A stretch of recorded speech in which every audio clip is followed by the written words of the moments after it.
Dan sementara itu pemirsa, Karopenmas Divhumas Polri, Brigjen Polisi Rusdi Hartono mengatakan pihak Polri saat ini tengah menyiapkan proses rekrutmen terhadap 57 orang mantan pegawai KPK yang tidak lolos tes wawasan kebangsaan (TWK). 57 orang tersebut akan ditempatkan sesuai dengan kompetisi masing-masing karena tidak semuanya merupakan penyidik, ada juga yang berasal dari Humas, Perencanaan, Pendidikan, dan Pelatihan.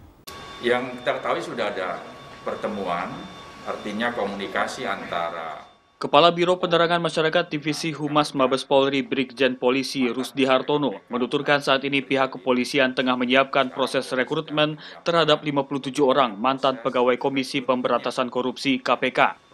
Dalam keterangan yang diterima antara Kamis 7 Oktober, Rusdi menjelaskan selain menyiapkan rekrutmen, penempatan 57 orang tersebut juga sedang dibahas. Pasalnya tidak semua mantan pegawai KPK itu merupakan penyidik. Ini harus dipersiapkan. Tentunya satuan-satuan kerja yang ada di Polri yang bisa menampung daripada kompetensi dari 57 mantan pegawai KPK tersebut sedang berproses. Tim Kantor Berita Antara mewartakan.